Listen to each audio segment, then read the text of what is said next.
George Zhuravskiy, the co-founder of Racecraft Limited. And George, the stage is yours. Hi everyone. Super excited to be here today in front of you doing this wonderful keynote. Are there any motorsport fans in the audience today? Can you put his timer? If you could please raise your hands. Perfect. So essentially, we're going to have a little bit of a discussion, right? If you have a question, please raise your hand, directed at me at any point of this keynote. I would love to answer, and I would love to have a great discussion with you guys. Now, for me, pretty simple, the digital fast lane, how esports simulation and AI are shaping the future of motorsport and creating new pathways. Let's get going. So, to start off, I have two very cool quotes that I enjoy a lot from the 2013 karting world champion. The first one is, forget go-kart, and the second one is, kart is not the same as a race car. Now, would anyone by any chance know who the 2013 karting world champion was? Any guesses? It's a very relevant athlete today, very relevant. Huh? Yeah, exactly. It is Max Verstappen. So here you go. That's his quotes. And of course, he said it in relation to a question when he was asked on a podcast whether he prefers 300 days sim racing or 300 days karting to prepare a driver. So I personally really share his viewpoint, and we'll get into why slightly later. However, he mentioned also in another interview that he wants to create an alternate pathway where people can go from sim racing essentially to real racing. And if anyone knows this, but there's a fun fact about Max Verstappen, is that very recently he took part in a GT3 race at Nürburgring, you know, one of the most legendary racetracks of all time. And he took part with a teammate, and his teammate actually came from a sim racing team, his sim racing team, the one that he created. So when he talks about alternate pathways, you know, he means it. He means it. Now, we're going to get into why, for example, you guys are passionate about motorsport, but for some reason aren't doing it yourself. For most people, motorsport is simply not accessible. It's an incredibly expensive sport. No other sport comes close. The barriers to entry in motorsport are the key reason why we don't have more athletes doing motorsport today. Of course, passion, you know, is in many young people. It's present in many young people, and I share this passion. So of course, you know, 100 to 200K per year in karting alone, that's before you reach single-seaters. Now single-seaters, Formula 4, Formula 3, Formula 2. You know, it's quite an incredible amount of money, to be honest, to be spending on a child's journey, a child's dream. Now, of course, second thing is many people think that you require an early start. Now, that's not entirely true. You know, we'll get into why a little bit later. In many other sports, I would agree with you. You know, tennis, football, etc. Mostly you have to start from 5 to 7 years old to become competitive. Now, does anyone have any questions at this stage that they would like to ask? Everything is very clear, right? All right, let's go next. So now I will be talking about my journey. My name is George Zhuravskiy, and I have went from simulator to real-life racing in a span of maybe a couple of months of professional training. I will get into how I did it slightly later, but I would like to introduce my background and how I got into it in the first place. Essentially, you know, it all starts off with a community of people. Now, my classmates, we were huge fans of the F1 racing game series. Like, you know, you guys, the one that gets released every year, the new one, like FIFA, etc. You know, there's like a fever that takes over a whole classroom, and then everyone is playing. So essentially, I was one of those people. I decided to take it a little bit more competitive because, you know, you want to be the top of your class, the top of your friends. And very quickly started taking part in esports competitions. Now, esports is, of course, a huge topic. It's the global games show in the end of the day. So at one of those esports events, I was fortunate enough to meet up with an ex-Formula 1 driver who has, you know, noticed the way I can play on the sim, and he himself was a true believer in the fact that simulator could correlate to real-life performance. So essentially, we met up, and he told me, look, George, I'm launching my own racing academy. Why not you join it, and we see how it goes. Maybe we can create a brand new pathway. Now, this was in 2022, to be more precise. So then, moving to Abu Dhabi, what I have found throughout my training routine, I always utilize a lot of simulation technologies. I mean, to prepare for a new track, to get better at an existing track, I always love to be sim racing to prepare.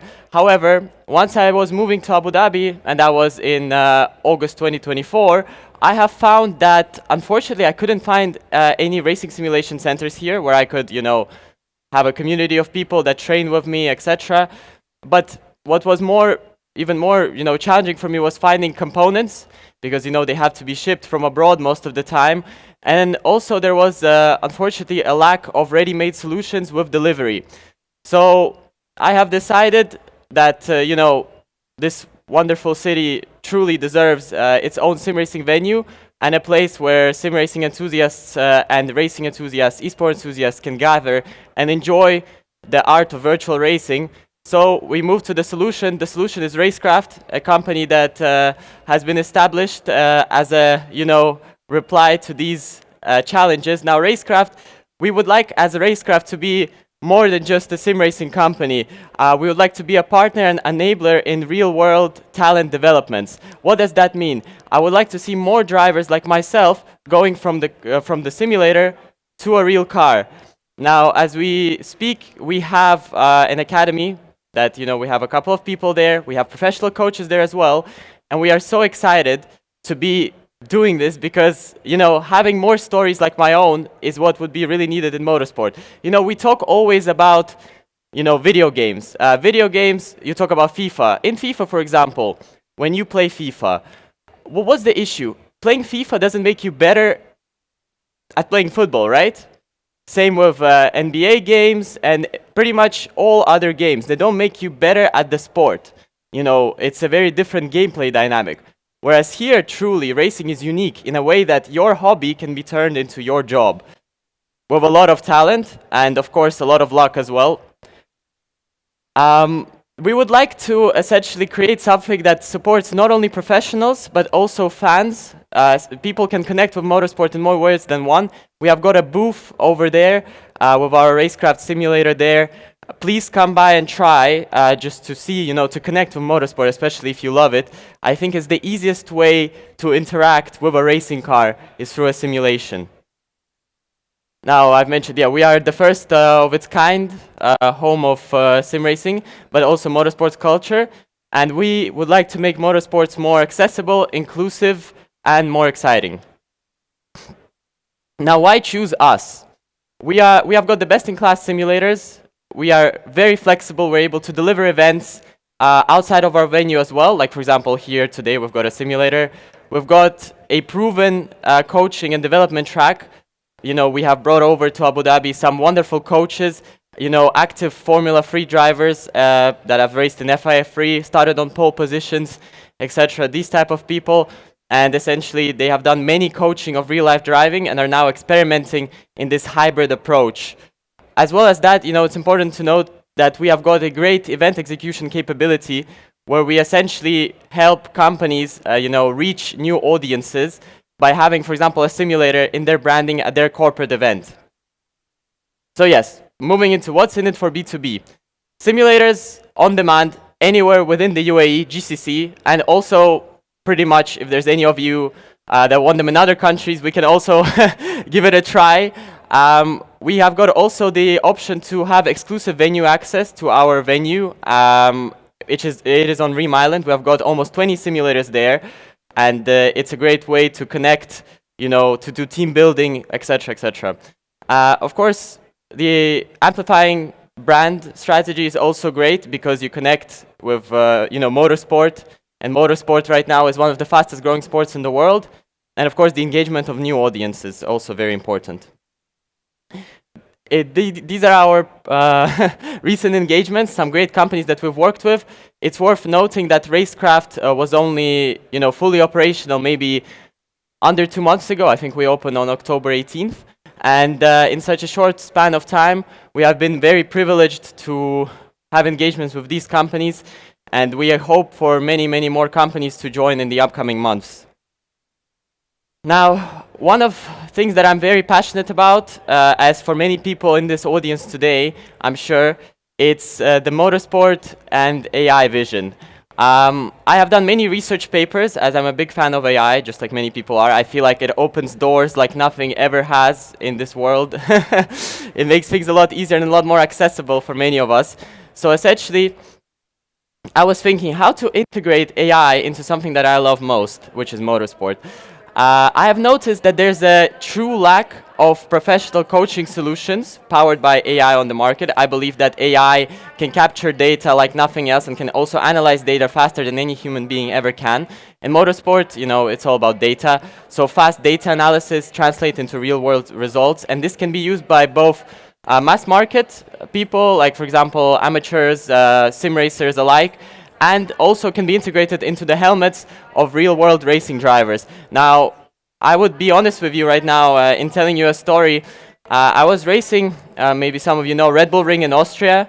It was in maybe a year and a half ago, and I was going for a really good, almost pole position lap, and then essentially what happened was I misheard my race engineer at the time, who was speaking in my headset.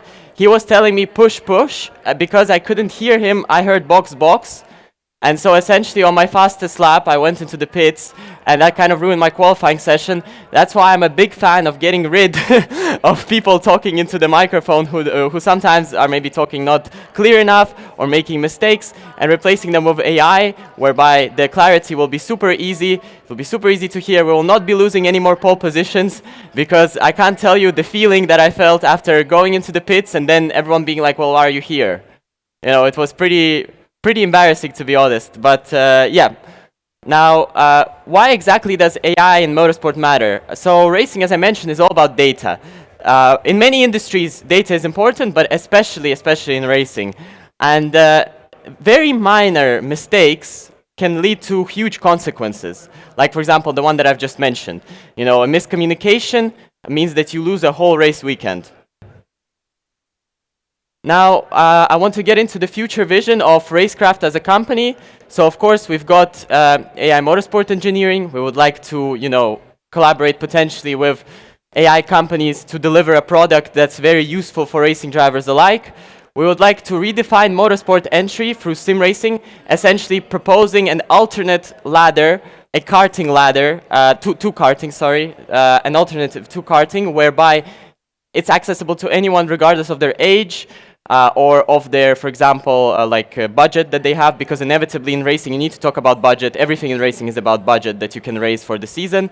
Inclusivity and accessibility, that's exactly what I've just mentioned. Abu Dhabi, we would like to position Abu Dhabi as a capital of virtual racing, essentially sim racing. We would like to support the rise of first Emirati Formula 1 driver, which hopefully we will get one very, very soon. We would also like to move into local manufacturing for most sim racing components. That would mean a lot to us, to have things produced here, engineered here, helping the job market for engineers, creating new talents.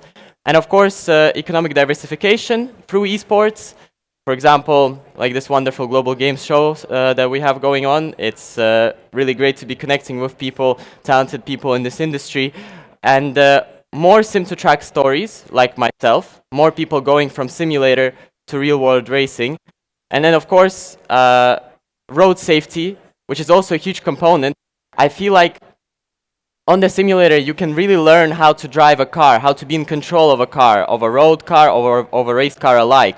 And I've noticed that the skills that I got from the simulator, they really helped me in real-life road scenarios. For example, I know the mechanics of the car, I know the physics of a car, how it handles, how to avoid emergency situations, for example, how not to get in trouble while driving a car.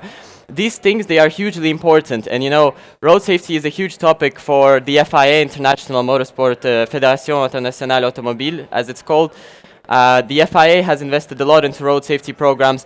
I feel like simulation technologies really help, reduce the cost for such programs, and also they open the door to educate young people about the importance of following the road safety, very, very accurately. Because in the end, what you get is, once you drive on the simulator, all of the passion of, driving fast, it goes into the simulator, doesn't go on the road, which is, really important. And also it teaches you the dangers of crashing. Because, in the simulator you crash as well, but you crash in a simulation. Thankfully, hopefully it can lead to avoiding real-life accidents. And then, of course, we have as well, you know, the ultimate dream for us at Racecraft is to work on organizing a sim racing world championship here in Abu Dhabi, where we can qualify people worldwide. They can come here and potentially experience, you know, a great event, because I feel like that's, you know, I've heard a wonderful talk here yesterday at the end of the day about untapped gaming markets, and I feel like sim racing and the World Cup in sim racing, one that's truly focused on sim racing specifically, not sim racing as a discipline, for example, it's a huge untapped market that hopefully we'll be able to tap into in the future. So my message to you today is, let's shape the virtual pathway into motorsport. You can find me, this is my email. I'm super happy to collaborate with anyone, to hear anyone's ideas as to how we can, you know, make this the future. And ultimately, you know, I'm always open. In case anyone has got any questions, I would love to address them. Anything motorsport related, we still have 4 minutes. Yes, please.